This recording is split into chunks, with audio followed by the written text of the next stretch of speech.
जी सत्येंद्र जी प्रणाम। वरुण पाठक अंशु जी good evening. Shri कौस्तुभ जी धन्यवाद। Good evening Rekha ji. तो मेरी वॉइस और वीडियो क्वालिटी के बारे में प्लीज़ बता दीजिए कौस्तुभ जी, अगर वो क्लियर है तो फिर स्टार्ट करते हैं। जी हिमांशु जी गुड इवनिंग।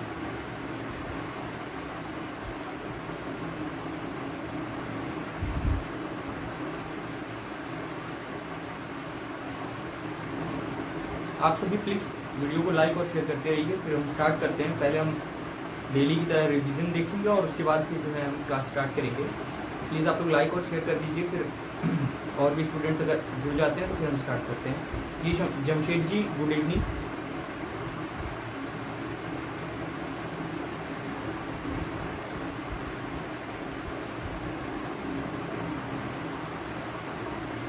जी जी धन्यवाद। जी Rohi Kanaujia ji good evening.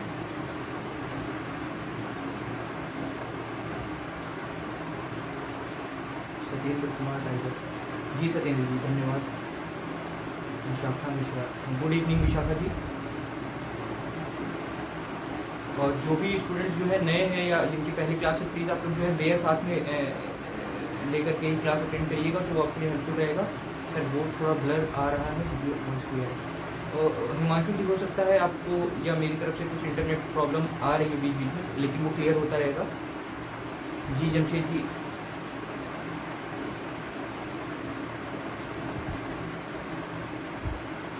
Sunita ji good evening.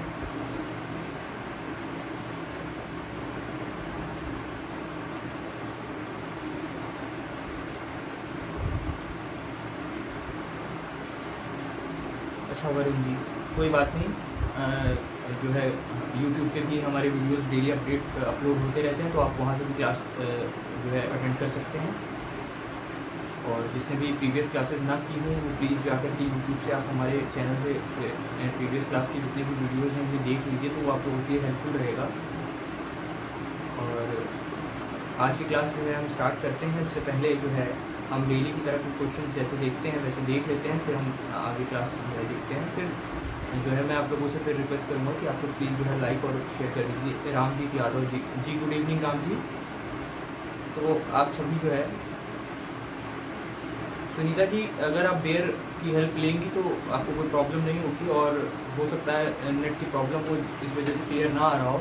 बाकी मैं सारे प्रोविज़न्स जो है रिपीट करता चलूँगा ताकि आप लोगों को कोई भी प्रोविज़न मिस ना हो।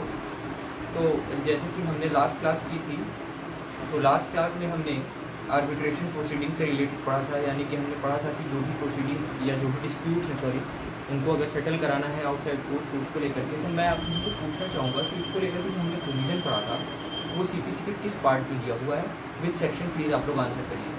जी संजय जी गुड इवनिंग। जो हमारी लास्ट क्लास हुई थी। जी हिमांशु जी धन्यवाद। मैं सभी से कहूँगा, Ashish Singh ji good evening sir. मैं आप सभी से कहूँगा कि जो हमारी लास्ट क्लास हुई थी प्लीज़ आप लोग आंसर करिए कि हमने पढ़ा था कि settlement of dispute outside court, इसको लेकर के जो प्रोविज़न पढ़ा था हमने वो CPC के किस पार्ट में दिया हुआ है और वो सेक्शन क्या है जिसमें इसको लेकर के हमने पढ़ा था। और प्लीज़ आप लोग आंसर करिए। Uma Mishra good evening ma'am. तो आप लोग प्लीज़ आंसर करते रहिए।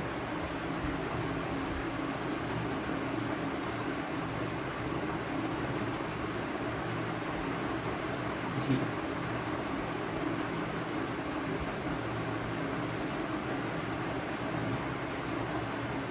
जी सेक्शन 89 पार्ट भी हो सके अगर पॉसिबल हो तो आप प्लीज़ बताइए वो पार्ट क्या था जिस पार्ट को लेकर के हमारी कल क्लास स्टार्ट हुई थी, और अभी हमारा वो पार्ट इनकम्प्लीट है, उसमें काफ़ी प्रोविजन्स बचे हुए हैं। रेखा सेक्शन 49 जी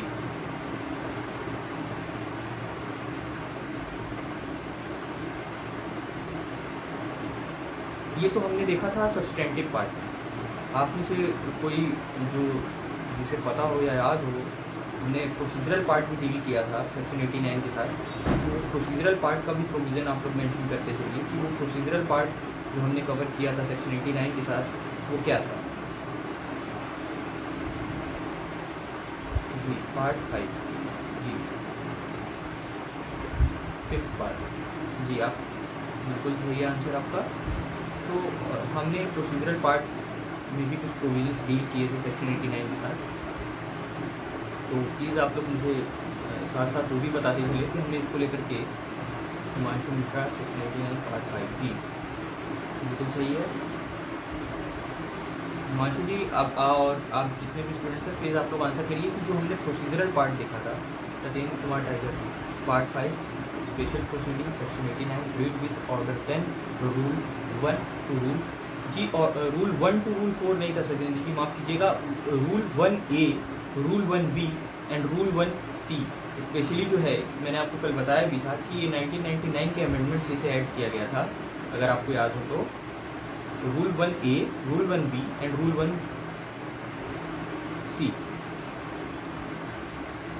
जी रेखा जी, ऑर्डर 10, रूही ऑर्डर 10 बिल्कुल सही। और एक चीज़ याद रखिएगा आप लोग, यहाँ पे किसी भी प्रकार का कोई टाइम पीरियड के बारे में जो है कोई प्रोविज़न नहीं था या कुछ बताया नहीं था कि क्या टाइम पीरियड होगा, कितने टाइम पीरियड में प्रोसीडिंग को जो है कंप्लीट होना है, या अपील, रेफरेंस, रिव्यू, रिवीजन, ऐसा कुछ भी नहीं दिया हुआ था। हमने सेक्शन 89 को कल देखा, हमने सेक्शन 89 के साथ ऑर्डर 10 के rule 1A, rule 1B and rule 1C को भी देखा। इससे सिवाय हमने ये भी देखा कि जो आर्बिट्रेशन की बात करता है यहाँ CPC में, क्या हमारे अदर लॉज में भी ऐसे कुछ प्रोविजंस हैं जो इससे रिलेटेड हैं, इनको लेकर के भी हमने कल काफ़ी चीज़ें कवर की थी। जी सत्येंद्र। तो आज की जो है हमारी क्लास स्टार्ट करने से पहले मैं फिर आप लोगों से कहूँगा कि आप लोग प्लीज़ वीडियो को लाइक और शेयर कर दीजिए, फिर हम स्टार्ट करते हैं आज की क्लास। और आज की जो क्लास होगी वो होगी सेक्शन 90 CPC पे। आज हम स्टार्ट करेंगे सेक्शन 90 से, तो प्लीज़ आप लोग जो है लाइक और शेयर कर दीजिए, फिर हम स्टार्ट करते हैं। Order 10 rule 1A, rule 1B, rule 1C। जी हिमांशु। तो आई थिंक जितने स्टूडेंट्स को क्लास करनी है वो आ चुके हैं, तो आइए हम स्टार्ट करते हैं। प्लीज़ आप लोग अपनी बेयर में सेक्शन 90 देखिए।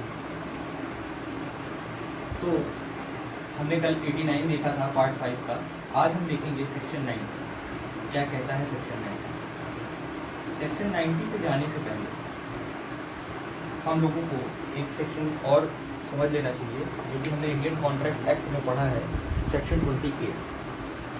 सेक्शन 28 देखिए क्या कहता है कि अगर हम पहले तो हमने इंडियन कॉन्ट्रैक्ट एक्ट में पढ़ा है कि पार्टीज़ होती हैं, पार्टीज़ के बीच में एग्रीमेंट होता है, और वही एग्रीमेंट जब लॉ द्वारा इन्फोर्सेबल होता है तो वो होता है कॉन्ट्रैक्ट। एग्रीमेंट हमने 2 में पढ़ा था, कॉन्ट्रैक्ट हमने 2S में पढ़ा है। अब इसको लेकर के जो है सेक्शन 28 जब हम देखते हैं तो वो कहता है कि अगर हमारे बनाए गए एग्रीमेंट में हम किसी लीगल प्रोसीडिंग को रिस्ट्रेन करते हैं तो वो एग्रीमेंट वॉइड होगा। जब हम इंडियन कॉन्ट्रैक्ट एक्ट का सेक्शन 28 देखते हैं तो वो कहता है कि अगर हमारे एग्रीमेंट में हम ऐसा कोई क्लॉज मेंशन करते हैं जिसके तहत हम कोशिश करते हैं लीगल प्रोसीडिंग को रिस्ट्रेन करने की, तो सेक्शन 28 कहता है कि वो वॉइड है। आज जो हम सेक्शन 90 पढ़ रहे हैं, यहाँ कहता है कि यहाँ पार्टीज आपस में एग्रीड होंगी किसी पार्टिकुलर डिस्प्यूट पे कि वो उस डिस्प्यूट पे कोर्ट का ओपिनियन दे। तो यहाँ रिस्ट्रेन करने की बात नहीं है, थोड़ा नहीं मतलब काफ़ी डिफरेंट है सेक्शन 28 और सेक्शन 90 CPC का।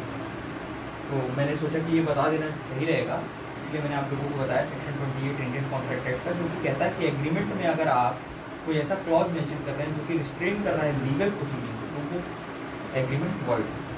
आइए देखते हैं सेक्शन 90 क्या कहता है।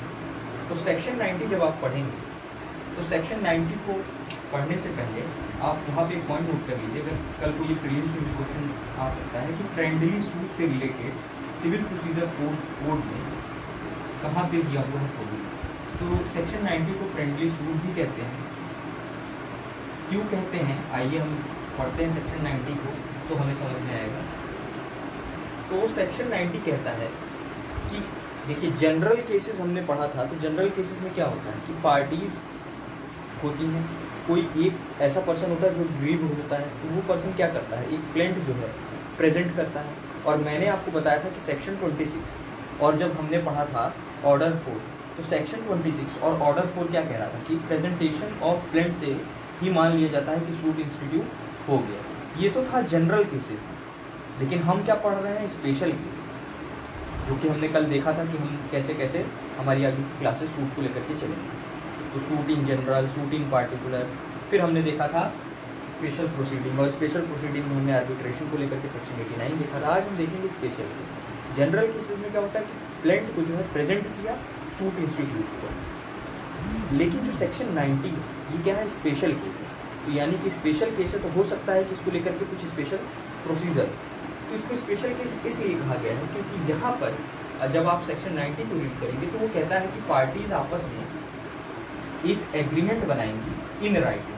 जब हम इंडियन कॉन्ट्रैक्ट एक्ट पढ़ते हैं तो सेक्शन 9 कहता है प्रॉमिस को लेकर के कि वो राइटिंग और ओरल दोनों हो सकता है, और जब हम सेक्शन 10 पढ़ते हैं तो वो कहता है कि कॉन्ट्रैक्ट रिटन और ओरल दोनों हो सकता है। लेकिन जब आप सेक्शन 90 पढ़ेंगे तो सेक्शन 90 में जो दो पार्टी के बीच में एग्रीमेंट होगा वो जरूरी है कि वो रिटन फॉर्म में, और उस रिटन फॉर्म में बनाए गए एग्रीमेंट में पार्टी उस क्वेश्चन को मेंशन करेंगी जिस पे वो कोर्ट का ओपिनियन लेना चाहते हैं। और यहाँ पर सबसे इम्पोर्टेंट पॉइंट है कि यहाँ पर जो कोर्ट से ओपिनियन ली जाएगी वो क्वेश्चन ऑफ फैक्ट और क्वेश्चन ऑफ लॉ दोनों पे आप ले सकते हैं।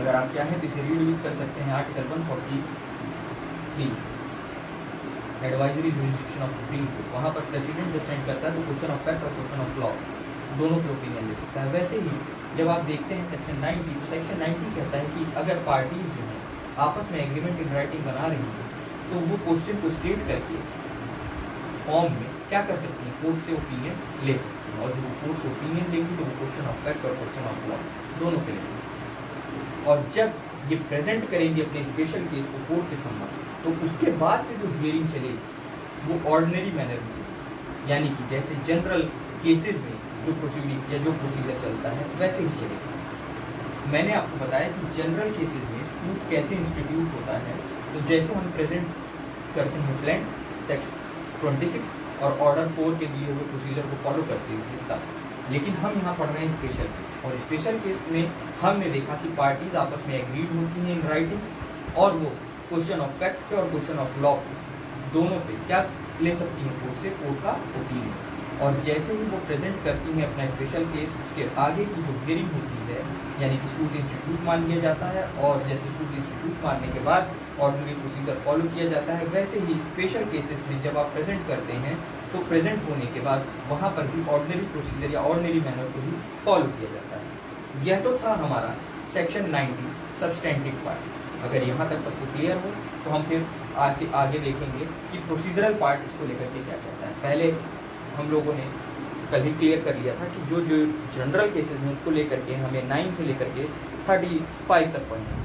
9 से 35 स्पेशल के बाद हमने देखा पार्टिकुलर, फिर पार्टिकुलर के बाद गए हम लोग स्पेशल प्रोसीडिंग पार्ट 5 पे। पार्ट 5 पे हमने कल सेक्शन 89 देखा। आज हम सेक्शन 90 यानी कि फ्रेंडली सूट को लेकर के आज की क्लास करेंगे। और फ्रेंडली सूट में मैंने आपको सेक्शन 90 में बताया कि यहाँ पर जैसे जनरल केसेस होते हैं तो उसमें क्या होता है कि पार्टीज जो है प्लेंट को प्रेजेंट करती हैं और वहाँ से सूट इंस्टीट्यूट हो जाता है, उसके आगे का वही प्रोसीजर फॉलो किया जाता है जो कि सीपीसी में प्रोवाइडेड है। यहाँ पर क्या है कि यहाँ पर सूट इंस्टीट्यूट जो है प्लेंट के प्रेजेंटेशन से नहीं होता है, यहाँ पर पार्टीज किसी पार्टिकुलर सब्जेक्ट मैटर पे यानी कि क्वेश्चन ऑफ लॉ भी हो सकता है, क्वेश्चन ऑफ फैक्ट भी हो सकता है, उस पे पार्टीज क्या करती हैं, उस क्वेश्चन पे आपस में एग्रीड होती हैं और कैसे इन राइटिंग फॉर्म, और वहाँ पर वो कोर्ट से क्या लेना चाहती है, कोर्ट का ओपिनियन। और यहाँ पर जैसे ही स्पेशल केस कोर्ट में प्रेजेंट होता है वहाँ पर सूट जब सूट इंस्टीट्यूट जैसे होने के बाद ऑर्डिनरी प्रोसीजर फॉलो किया जाता है, वैसे ही ये स्पेशल केस में जो आपने एग्रीमेंट बनाया था दोनों पार्टी से मिलकर, ये जैसे ही प्रेजेंट होता है उसके बाद से जो आगे की कार्रवाई होती है वो वैसे ही फॉलो होगी जैसे सिविल प्रोसीजर कोड 1908 में प्रोवाइडेड है।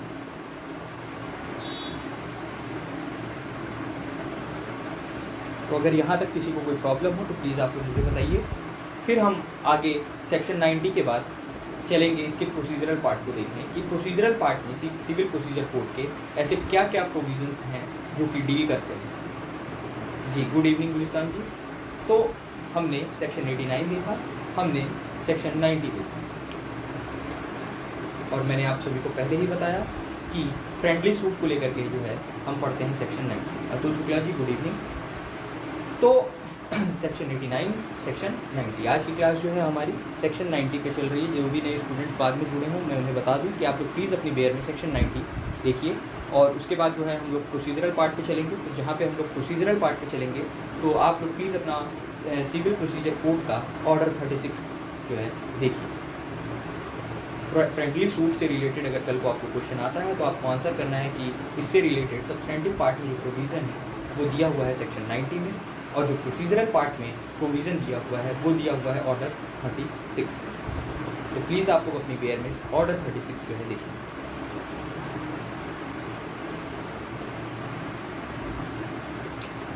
तो जब हम प्रोसीजरल पार्ट में ऑर्डर 36 देखेंगे तो वहाँ हमें मिलेगा ऑर्डर 36 में कि यहाँ पर टोटल 6 रूल दिए।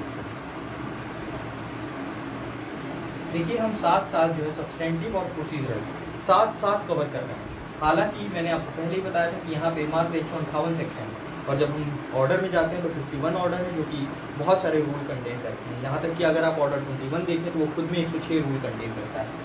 तो ये टफ हो जाता है कि साथ अलग से फिर दोनों चीज़ों को कवर कर पाना। तो हम पार्टिकुलर जितना भी हो सके उतने सारे ऑर्डर्स को जो है हम कवर करते चल रहे हैं हर एक सेक्शन के साथ। तो हमने सेक्शन जैसे कि 89 के साथ ऑर्डर 10 पढ़ा था, वैसे ही सेक्शन 90 के साथ हम पढ़ेंगे ऑर्डर 36। और ऑर्डर 36 में मैंने आपको बताया कि टोटल 6 रूल दिए। तो जब आप सिविल प्रोसीजर कोड के सेक्शन 90 को देखेंगे और उसके बाद हम चलेंगे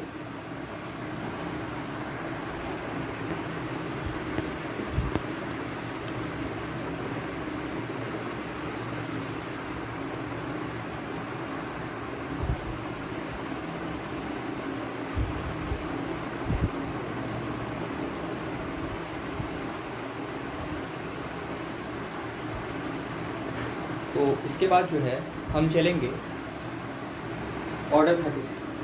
तो जब आप ऑर्डर 36 का रूल 1 देखेंगे, ऑर्डर 36 का रूल 1 बताता है कि अगर पार्टीज इंटरेस्टेड हैं किस चीज़ को लेकर के, किसी भी क्वेश्चन ऑफ फैक्ट और किसी भी क्वेश्चन ऑफ लॉ पे कोर्ट के ओपिनियन को लेकर, तो वह आपस में एग्रीमेंट से क्या कर सकती हैं, प्रेजेंट कर सकती हैं अपना स्पेशल केस किसके समक्ष, कोर्ट के समक्ष। जब आप देखेंगे ऑर्डर 36 का रूल 1,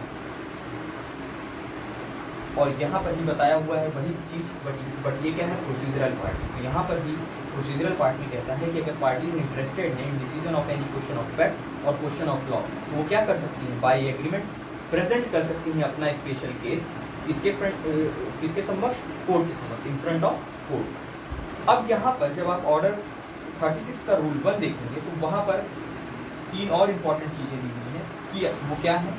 तो कहता है कि अगर पार्टीज ने अपने एग्रीमेंट में ये मेंशन किया है कि सिस्टम ऑफ मनी को लेकर, और यहाँ पर कोर्ट को इसको लेकर के पार्टिकुलर क्या करना है, डिसीजन देना है, यानी जजमेंट पास करना है, और ये पार्टीज द्वारा जो अमाउंट है ये फिक्स हो चुका है या डिटरमाइंड हो चुका है कोर्ट के द्वारा, तो यहाँ पर कोर्ट ऑर्डर करेगी किसी एक पार्टी को वह अमाउंट दूसरी पार्टी को देने की।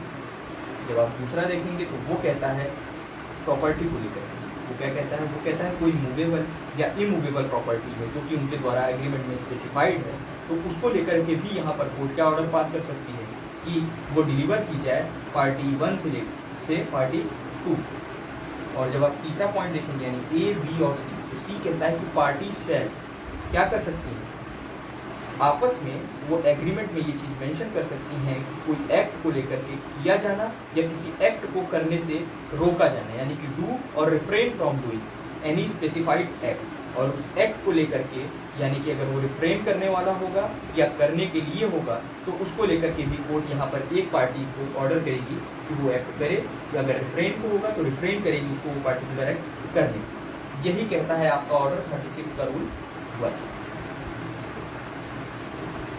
अब हम चलेंगे ऑर्डर 36 के रूल 2। तो ऑर्डर 36 का रूल 2 सिंपल सी बात कहता है, यहाँ पर याद रखने वाली एक चीज़ है कि जब हमने ऑर्डर 36 रूल 1 देखा था तो वहाँ पर ए, बी, सी 3 पॉइंट्स थे। पहला था सम ऑफ मनी को लेकर के, दूसरा मूवेबल और इमूवेबल प्रॉपर्टी को लेकर के, और तीसरा पार्टिकुलर किसी एक्ट के करने या करने से रोकने को लेकर के। जैसे ही आप ऑर्डर 36 का रूल 2 देखेंगे तो वो केवल 2 चीज़ें कवर करता है ऑर्डर 36 रूल 1। पहला प्रॉपर्टी से रिलेटेड और दूसरा एक्ट से रिलेटेड, यानी यहाँ पर मनी की बात नहीं की गई। और यहाँ पर सिंपल ये कहता है कि अगर प्रॉपर्टी से रिलेटेड है तो जो प्रॉपर्टी की वैल्यू होगी, चाहे वो प्रॉपर्टी मूवेबल हो या इमूवेबल, ये चीज़ याद रखिएगा आप लोग, यहाँ मूवेबल और इमूवेबल दोनों प्रॉपर्टी को एक्सप्रेसली जो है दिया हुआ है। तो कल को अगर क्वेश्चन आए कि ये डील करता है केवल मूवेबल से या इमूवेबल से या दोनों से, तो आपको याद रखना है कि यहाँ पर मूवेबल और इमूवेबल दोनों प्रॉपर्टी से ये डील करता है। एक और इम्पॉर्टेंट पॉइंट था कि सेक्शन 90 और ऑर्डर 36 जो है फ्रेंडली सूट से रिलेटेड है। फिर मैंने आपको बताया ऑर्डर 36 का रूल 1 और ऑर्डर 36 का रूल 2। अब हम चलते हैं कि ऑर्डर 36 का रूल 3 क्या कहता है। तो मैंने जैसे कि आपको बताया था कि जब प्रेजेंट होता है प्लेंट तो सूट होता है institute general cases. Special cases में क्या हो रहा था कि पार्टीज एग्रीमेंट में राइटिंग में क्या कर रही थी, अपने स्पेशल केस को कोर्ट के समक्ष रख रही थी। जब आप ऑर्डर 36 का रूल 3 पढ़ेंगे तो ये प्रोसीजरल पार्ट का रूल पार्ट है जो कि और जो है इसको क्लियर करता है। तो वो कहता है कि यहाँ पर एग्रीमेंट होना चाहिए, जो कि हमने ऑलरेडी पढ़ा है सेक्शन 90 में। वो एग्रीमेंट राइटिंग में होना चाहिए, यह भी पढ़ा है हमने सेक्शन 90 में। लेकिन यहाँ पर एक चीज़ अमेंडमेंट से ऐड की गई है कि यह जो एग्रीमेंट होगा इन राइटिंग वो अटैच होना चाहिए एक एप्लीकेशन के साथ। दूसरा पॉइंट, यह जो एप्लीकेशन होगा और ये जो एग्रीमेंट इन राइटिंग होगा आपका, यह आप कहाँ पे प्रेजेंट करेंगे, एक कॉम्पिटेंट कोर्ट के पास, यानी कि जिस पार्टिकुलर सब्जेक्ट मैटर पे वह कोर्ट कॉम्पिटेंट होगी उस कॉम्पिटेंट कोर्ट की जुरिस्डिक्शन के पास ही आप अपना स्पेशल केस जो है प्रेजेंट करेंगे। इसके साथ साथ वहाँ पर और भी चीज़ें दी हुई हैं जो कि सब इंपॉर्टेंट हैं, ये नोट करते चलिए आप लोग, या वेयर में जो है हाइलाइटर की हेल्प से आप जैसे हाईलाइट करते चलिए। तो कहता है कि वो रजिस्टर्ड भी होना चाहिए और साथ ही साथ ये कहता है कि जो भी पार्टीज यहाँ पर आपस में एग्रीमेंट में थी उन सभी पार्टीज को नोटिस जो है सर्व होना चाहिए। तो हमने देखा ऑर्डर 36 का रूल 1, ऑर्डर 36 का रूल 2 और फिर हमने देखा ऑर्डर 36 का रूल 3। और ऑर्डर 36 का रूल 3 क्या कहता है कि एग्रीमेंट होना चाहिए, राइटिंग में होना चाहिए, एप्लीकेशन के साथ अटैच होना चाहिए। यह जो आपका एग्रीमेंट होगा इन राइटिंग और यह जो आपका एप्लीकेशन होगा ये आप कहाँ पे प्रेजेंट करेंगे, एक कॉम्पिटेंट जुरिस्डिक्शन की कोर्ट के पास, ये जो है मस्ट है। इसके साथ साथ और क्या दिया हुआ है, तो इसके साथ दिया हुआ है कि ये आपका एग्रीमेंट रजिस्टर्ड होना चाहिए और जो भी पार्टीज उस एग्रीमेंट में थी उन सभी पार्टीज को नोटिस जो है सर्व होना चाहिए। तो ये हमने देखा ऑर्डर 36 का रूल 1, ऑर्डर 36 का रूल 2, ऑर्डर 36 का रूल 3। अब हम चलते हैं ऑर्डर 36 के रूल 4 पे। ऑर्डर 36 का रूल 4 सिंपल सी बात कहता है कि अगर आपने आपसी सहमति से किसी पार्टिकुलर केस को सोचा कि कोर्ट के सामने हम रखें एज ए स्पेशल केस और वहाँ पर उस कोर्ट से चाहे वो क्वेश्चन ऑफ लॉ हो या क्वेश्चन ऑफ फैक्ट हो उस पर कोर्ट की ओपिनियन लेते हैं। तो अगर आपने एग्रीमेंट किया, राइटिंग में किया, उसे रजिस्टर्ड कराया, पार्टीज को नोटिस सेंड किया, कॉम्पिटेंट जुरिस्डिक्शन वाली कोर्ट में उसको प्रेजेंट किया, एप्लीकेशन अटैच किया, इतना हो जाने के बाद आपने जब अपना एग्रीमेंट जो है फाइल किया अगर कोर्ट के सामने, तो उसमें उस दौरान जो भी पार्टीज होंगी वह सब्जेक्ट टू हो जाएंगी कोर्ट के जुरिस्डिक्शन के और वह उनके द्वारा जो स्टेटमेंट दिया गया था उससे जो है वो क्या हो जाएंगी, बाउंड हो जाएंगी। यही कहता है आपका ऑर्डर 36 का रूल 4 और ये चीज़ आपको और अच्छे से समझ में आएगी जब आप पढ़ेंगे ऑर्डर 36 के रूल 4 के साथ ऑर्डर 14 का रूल 6 और ऑर्डर 14 का रूल 7। खैर अभी हम आगे वह भी देखेंगे कि ऑर्डर 14 में सेक्शन 90 से और ऑर्डर 36 से रिलेटेड क्या चीज़ है। तो हमने सेक्शन 90 देखा, फिर हमने ऑर्डर 36 का रूल 1 देखा जो कि कहता है कि पार्टी जो भी इंटरेस्टेड हैं किस चीज़ को लेकर के, किसी क्वेश्चन ऑफ लॉ या क्वेश्चन ऑफ फैक्ट पे कोर्ट की ओपिनियन को लेने को लेकर के, तो वो आपस में एग्रीमेंट इन राइटिंग करके वो अपने स्पेशल केस को कॉम्पिटेंट जुरिस्डिक्शन की कोर्ट के पास प्रेजेंट करेंगे। यहाँ पर उनके द्वारा जो सम ऑफ मनी फिक्स की गई है या कोर्ट द्वारा डिटरमाइन किया गया, तो कोर्ट इसको लेकर के ये ऑर्डर कर सकता है कि पार्टी 1 द्वारा पार्टी 2 को पे किया जाए। अगर आपने वहाँ मूवेबल या इमूवेबल प्रॉपर्टी को लेकर के था तो वहाँ पर कोर्ट ऑर्डर कर सकता है कि पार्टी 1 से ये पार्टी 2 को डिलीवर किया जाए, या फिर अगर किसी एक्ट के करने या करने से विरक्त करने को लेकर के यहाँ पे आपने कुछ मेंशन किया था तो वो अगर एक्ट स्पेसिफाइड था तो उस एक्ट को लेकर के कोर्ट यहाँ पर क्या करेगी, ऑर्डर पास करेगी। हमने और रूल 2 में देखा कि यहाँ पर एक पॉइंट जो है लेस हो जाता है रूल 1 से, वो क्या है कि केवल प्रॉपर्टी को लेकर के है तो उसकी वैल्यू बताइए, अगर एक्ट को लेकर के तो एक्ट को स्पेसिफाई करिए। ऑर्डर 36 का रूल 3 हमने देखा, तो ऑर्डर 36 का रूल 3 कहता है कि जो एग्रीमेंट होगा वो राइटिंग में होगा, एप्लीकेशन के साथ अटैच होगा रजिस्टर्ड होना चाहिए, पार्टीज को नोटिस सर्व होना चाहिए, और यह जो एप्लीकेशन और एग्रीमेंट होगा यानी कि रजिस्टर्ड एग्रीमेंट होगा, यह कहाँ पर प्रस्तुत होना चाहिए? कॉम्पिटेंट ज्यूरिसडिक्शन की कोर्ट के पास। एक बार अगर आपका एग्रीमेंट फाइल हो गया कोर्ट के पास, तो उसके बाद से जो भी पार्टीज इस एग्रीमेंट का पार्ट रही थी, वह पार्टीज सब्जेक्ट टू ज्यूरिसडिक्शन हो जाएंगी कोर्ट के, और बाउंड हो जाएंगी उनके द्वारा दिए गए उस स्टेटमेंट से जो कि वो रिटन फॉर्म में जो एग्रीमेंट बना था उसमें कंटेन। यही कहता है हमारा ऑर्डर 36 का रूल 4। तो हमने सेक्शन 19 और ऑर्डर 36 का रूल 1 से लेकर के रूल 4 तक। आइए हम देखते हैं कि सिविल प्रोसीजर कोड के ऑर्डर 36 का रूल 5 क्या कहता है। तो रूल 5 सिंपल सी बात कहता है कि अगर आपने प्रेजेंट कर दिया अपना स्पेशल केस, तो जो भी मैंने आपको जैसे बताया था कि सेक्शन 19 में, तो यहाँ भी वही बात कहता है कि अगर आपने अपने स्पेशल केस को कोर्ट में प्रेजेंट कर दिया, तो प्रेजेंट कर हो जाने के बाद से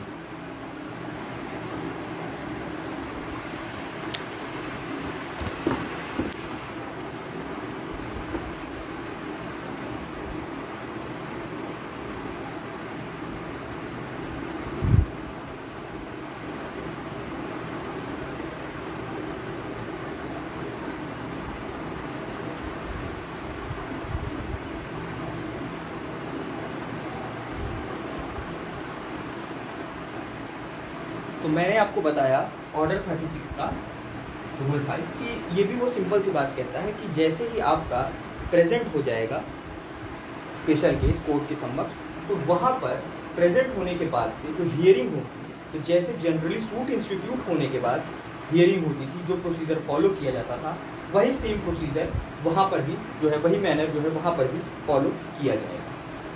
अब इसके बाद उसमें कुछ और इम्पॉर्टेंट पॉइंट दिए हुए हैं जिनको कि हम मिस नहीं कर सकते। तो वो कहता है कि जब आप अपने स्पेशल केस को, जो कि आपने एग्रीमेंट द्वारा आपकी पार्टीज ने बनाया था, तो वह जो भी आपका स्पेशल केस था, जब वो प्रेजेंट हो जाएगा तो कोर्ट वहाँ पर खुद को सेटिस्फाइड करेगी किस चीज़ को लेकर के, कि जो पार्टीज के बीच में एग्रीमेंट हुआ था वो ड्यूली एग्जीक्यूटेड है। दूसरा, पार्टीज ने बोनाफाइडली जो है इसको क्या किया है, इस क्वेश्चन को रेज किया है और स्पेशल केस को बाय एग्रीमेंट हमारे सामने रखा है, और यहाँ पर पार्टीज का जो इंटेंशन है वो बोनाफाइड है, यानी कि गुड फेथ है। तीसरा पॉइंट वो ये कहता है कि जो केस है वो ऐसा है कि उसे डिसाइड किया जा सकता है, यानी कि एज ए स्पेशल केस उसे ट्रीट किया जा सकता है। तो ऑर्डर 36 का रूल 5 दो बातें कहता है। पहला ये कि एक बार जब आपका स्पेशल केस कोर्ट के सामने प्रेजेंट हो जाएगा, तो जैसे हमारा जनरल रूल में सूट इंस्टीट्यूट होने के बाद जो प्रोसीजर फॉलो किया जाता है, वही प्रोसीजर यहाँ पर भी फॉलो किया जाएगा, जो भी CPC 1908 में दिया हुआ है। दूसरी बात कि कोर्ट यहाँ पर खुद को सेटिस्फाइड करेगी कि जो एग्रीमेंट है वो प्रॉपर है, पार्टीज का जो इंटेंशन है वो गुड है। तीसरा, जो केस है वो इस प्रकार का केस है कि उसे जो है as a special case treat करके क्या किया जा सकता है, उस पर जजमेंट पास किया जा सकता है। जब हम सेक्शन 89 पढ़ रहे थे तो वहाँ भी हमने देखा था कि अगर कोर्ट को ऐसा लग रहा था, ऑर्डर 10 रूल 1C में, अगर एक बार फोरम के सामने जाने के बाद फोरम को ये लग रहा था, वहाँ के कोर्ट को या वहाँ के ऑफिसर को, कि ये प्रॉपर नहीं है कि इसका सेटलमेंट जो है आउटसाइड कोर्ट हो पाए, तो वो वापस से रेफर कर दे रहा था।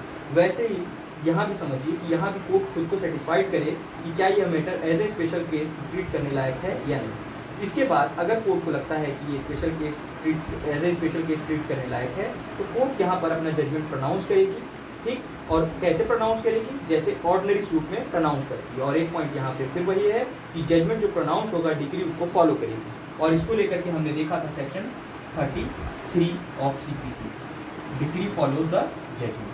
तो ये हो गया हमारा ऑर्डर 36 का रूल 5। अब आइए देखते हैं ऑर्डर 36 का लास्ट रूल, जो कि है ऑर्डर 36 का रूल 6। ये जो है 1976 के अमेंडमेंट से ऐड हुआ था, और ये सिंपल सी बात कहता है कि जो भी ऑर्डर 36 के रूल 5 में कोर्ट द्वारा जजमेंट प्रोनाउंस किया जाएगा और उसके बाद जो डिग्री पास होगी, वो डिग्री अपीलेबल नहीं है, यानी कि no appeal shall lie from a decree passed under order 36 rule 5। ये सबसे इंपॉर्टेंट पॉइंट है कि क्या स्पेशल केस में जजमेंट आ जाने के बाद अपील पास हो सकती है। देखिए मेनली जो है, अगर हम फ्रेंडली सूट को देखें तो ये जो है हमारे प्रीलिम्स के लिए ज़्यादा इंपॉर्टेंट है, लेकिन हम उसको और भी पॉइंट्स को भी क्लियर करेंगे। लेकिन ये मेंस में भी आ गया, तो अगर इतने प्रोविजन हमारे दिमाग में रहे तो ये काफ़ी अच्छा हम आंसर बना सकते हैं। तो हमने ऑर्डर 36 का रूल 6 भी देख लिया कि अपील नहीं हो सकती। अब आइए एक केस देख लेते हैं जो कि बहुत ही इंपॉर्टेंट केस है, वो है Meenu versus money. Meenu versus Malik 1964 का केस है, और यहाँ पर कहा गया था कि अगर कोर्ट अपना ऑर्डर पास करती है किस चीज़ का, डिसमिसल का, यानी कि आपने special case as a special case court गए आप प्रेजेंट करने के लिए, और कोर्ट ने वहाँ पर क्या किया कि डिसमिसल का ऑर्डर पास कर दिया। तो यहाँ पर सिंपल सी बात कहता है कि अगर कोर्ट द्वारा डिसमिसल का ऑर्डर पास कर दिया जाता है बिना प्रोसीजर फॉलो किए, जो प्रोसीजर हमने देखा ऑर्डर 36 के रूल 5 में, यानी कि वो देखेगा कि एग्रीमेंट जो है ड्यूली एग्जीक्यूटेड है कि नहीं, पार्टीज का बोनाफाइड इंटेंशन है कि नहीं, केस जो है वो फिट फॉर है कि नहीं, अकॉर्डिंग मतलब कि as a special case treat करने लायक है कि नहीं। अगर ये सारे प्रोसीजर को या बिना फॉलो किए कोर्ट किस चीज़ का ऑर्डर पास कर देती है, डिसमिसल ऑफ सूट का ऑर्डर पास कर देती है, तो ये इल्लीगल होगा। ये कहा गया था मीनू वर्सेस मनिक के केस में 1964। तो आइए हम एक बार फिर से समराइज करते हैं और उसके बाद लास्ट में हम देखते हैं ऑर्डर 14 का रूल 6 और ऑर्डर 14 का रूल 7। तो हमने जैसे कि सेक्शन 90 देखा, सेक्शन 90 से जो जो इंपॉर्टेंट पॉइंट हमारे प्रीलिम्स में अभी तक बन सकते हैं आइए हम देखते हैं। तो सेक्शन 90 पहले आपको याद होना चाहिए कि ये फ्रेंडली सूट का सेक्शन है। दूसरी चीज़ यहाँ पर जो ना कि यहाँ पे प्लेंट द्वारा प्रेजेंट किया जाता है, जबकि यहाँ पर एग्रीमेंट होता है जो कि इन रिटन फॉर्म में होता है, और इसको लेकर के क्या प्रोविजन है ये हम देखते हैं ऑर्डर 36 के रूल 3।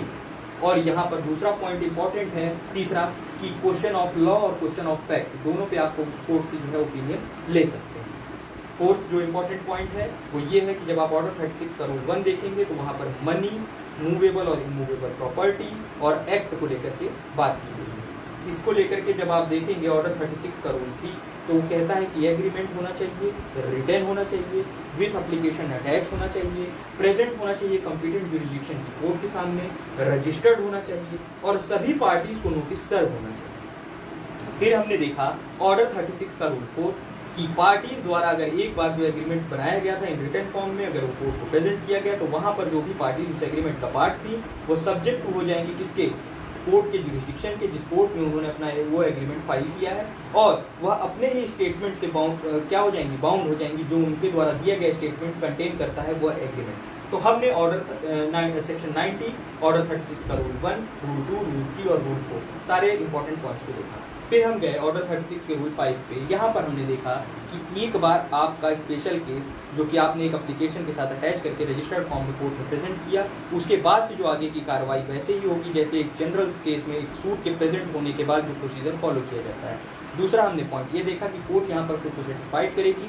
कि जो पार्टीज के द्वारा जो एग्रीमेंट हुआ है वो ड्यूली एग्जीक्यूटेड है, पार्टीज का बोनाफाइड इंटेंशन है, और जो ये केस है ये फिट है फॉर डील करने के लिए एज एन स्पेशल केस। और अगर ये सारी चीज़ें प्रॉपर हैं तो कोर्ट वहाँ पर जजमेंट जो है अपना जैसे ऑर्डिनरी सूट में पास किया जाता है वैसे ही प्रोनाउंस करेगी और डिग्री उसको फॉलो करेगी, और judgment decree follow the judgment, इसको लेकर के हमने सेक्शन 33 CPC का ऑलरेडी पढ़ रखा है। फिर मैंने आपको बताया कि ऑर्डर 36 का रूल 6 जो है कि जो कि अमेंडमेंट से 1976 में ऐड हुआ था, ये कहता है कि कोई भी जो जजमेंट पास हुआ है और उसको फॉलो करती हुई डिग्री पास बनी है, तो कोई भी डिग्री अगर पास होती है ऑर्डर 36 के रूल 5 के तहत, तो वो पास हुई डिग्री का अपील नहीं हो सकता।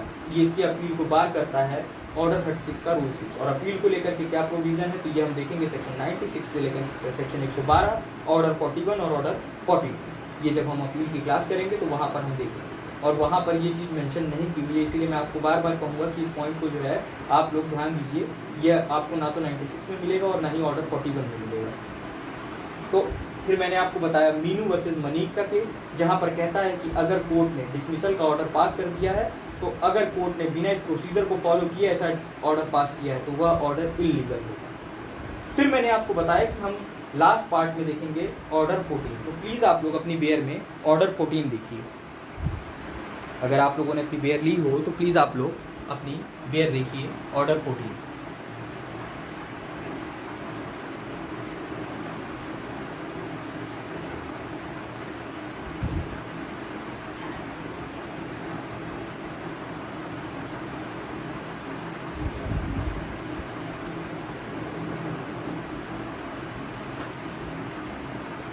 आप लोग जब ऑर्डर 14 देखेंगे तो ये फ्रेमिंग ऑफ इश्यूज से डायरेक्ट क्वेश्चन बनता है कि ऑर्डर फ्रेमिंग ऑफ इश्यूज से रिलेटेड कौन सा ऑर्डर है।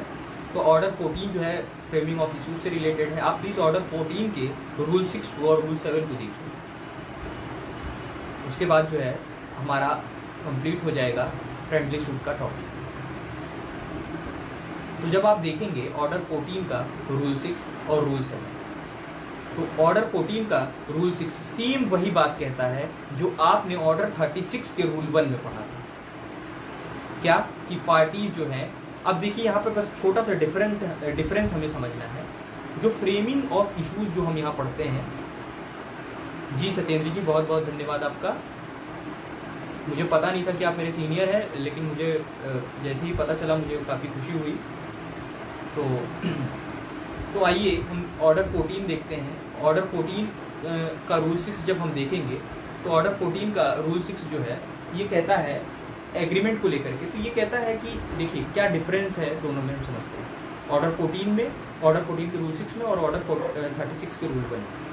देखिए हम फ्रेमिंग ऑफ इश्यूज जब पढ़ते हैं तो जनरली क्या होता है कि कोर्ट द्वारा इश्यूज को फ्रेम किया जाता है। जो भी इश्यूज होते हैं उसे कोर्ट फ्रेम करती है। लेकिन जब आप ऑर्डर 14 का रूल 6 देखेंगे, चूंकि मैंने आपको पहले ही बताया कि यहाँ पर हम प्लेंट प्रेजेंट नहीं करते, यहाँ पार्टीज आपस में एग्रीमेंट राइटिंग फॉर्म में करती हैं और उसको प्रेजेंट करती हैं कोर्ट में, और उसके बाद से वही कार्रवाई फॉलो की जाती है जो सूट को लेकर के की जाती है। तो यहाँ पर आप समझिए कि यहाँ पर जो इश्यूज फ्रेम किए जाते हैं वह पार्टी द्वारा ही फ्रेम किए जाते हैं, चाहे वो मनी को लेकर के हो, मूवेबल या इमूवेबल प्रॉपर्टी को लेकर के हो, या किसी एक्ट को लेकर के हो जिसे करने या ना करने से रोकने की। तो यहाँ पर समझिए अंतर कि जब आप ऑर्डर 14 का रूल 1 देखेंगे तो जो जनरल केसेस होते हैं वहाँ पर जो इश्यूज फ्रेम किए जाते हैं वह कोर्ट द्वारा किए जाते हैं। लेकिन आप जैसे ही देखेंगे स्पेशल केसेस को लेकर के ऑर्डर 14 का रूल 6, जी दिव्यांशी जी धन्यवाद। तो जब आप ऑर्डर 14 का रूल 6 देखें तो ये क्या कहता है, ये कहता है कि यहाँ पार्टीज द्वारा इश्यूज को फ्रेम किया जाएगा, बाकी कोई डिफरेंस नहीं है। अगर आप ऑर्डर 36 का रूल 1 याद कर लेते हैं तो आपको ऑर्डर 14 का रूल 6 भी याद हो जाएगा। अब आके देखते हैं कि ऑर्डर 14 का रूल 7 क्या कहता है। ऑर्डर 14 का रूल 7 भी ज्यादा टफ नहीं है।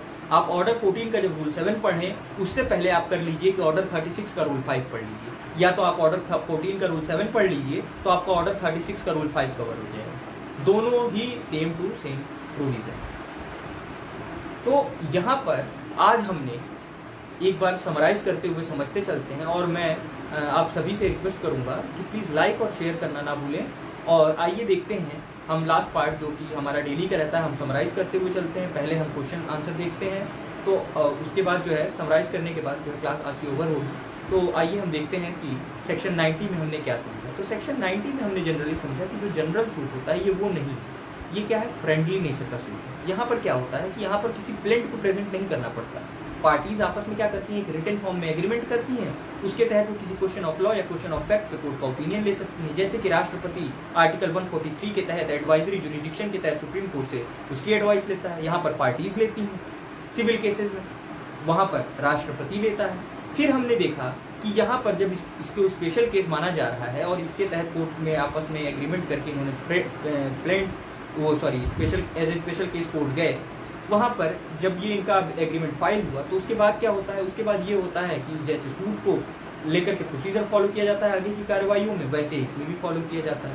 फिर हमने देखा प्रोसीजरल पार्ट में हम गए तो ऑर्डर 36 देखा जो कि 6 रूल कंटेन करता है। फिर ऑर्डर 14 देखा जो कि 7 रूल कंटेन करता है, लेकिन हमें वहाँ देखना क्या है, तो ऑर्डर 14 का रूल 6 और ऑर्डर 14 का रूल 7। इतना समझने के बाद हम जब ऑर्डर 36 पे गए तो वहाँ पर हमने देखा कि पार्टीज आपस में एग्रीमेंट करके जाएंगी, इसको लेकर के मनी को, मूवेबल इमूवेबल प्रॉपर्टी को, किसी स्पेसिफाइड या स्पेसिफाइड एक्ट को लेकर के। अब यहाँ पर अगर पार्टी गई, अगर प्रॉपर्टी को लेकर के है या एक्ट को लेकर के है तो उसे स्पेसिफाइड करना होगा। फिर हमने देखा कि जो एग्रीमेंट होगा वो राइटिंग में होना चाहिए, एप्लीकेशन के साथ अटैच होना चाहिए, रजिस्टर्ड होना चाहिए, सबको नोटिस सर्व होना चाहिए।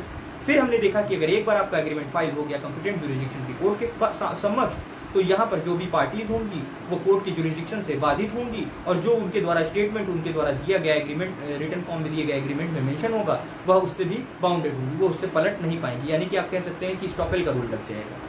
फिर हमने देखा कि ऑर्डर 36 का रूल 5, तो यहाँ पर हमने देखा कि वही बात, जैसे सूट को लेकर के प्रोसीजर फॉलो किया जाता है प्रेजेंट होने के बाद प्लेंट के, वैसे ही आपकी स्पेशल केस जैसे कोर्ट के सामने रखा जाएगा, उसके आगे की जो कार्रवाई होगी वैसे ही फॉलो होगी। फिर हमने देखा कि कोर्ट खुद को भी सेटिस्फाइड करेगी कि क्या वाकई यह जो एग्रीमेंट लाया गया है ये प्रॉपर है, क्या पार्टीज का इंटेंशन बोनाफाइड है, और क्या ये जो एग्रीमेंट इनके द्वारा बनाया गया है जिसमें वो हमसे ओपिनियन हमारा लेना चाहते हैं ये फिट है या डील करने like as a special case, और अगर उसे ऐसा लगता है कि हाँ बिल्कुल है, तो यहाँ पर कोर्ट क्या पास कर देगी, कोर्ट यहाँ पर अपना जजमेंट पास कर देगी। और हमने सिंपली ऑर्डर 36 के रूल 6 में देखा कि अगर एक बार कोई भी डिग्री बन जाती है ऑर्डर 36 के रूल 5 में, तो उसको लेकर के आप अपील नहीं कर पाएंगे, जैसे कि आप जनरली डिग्री की अपील करते हैं, जैसे कि सेक्शन 96 से लेकर के 112 हम अपील को लेकर के पढ़ेंगे, और ऑर्डर 41 और ऑर्डर 42 अपील को लेकर के प्रोसीजरल पार्ट में पढ़ेंगे।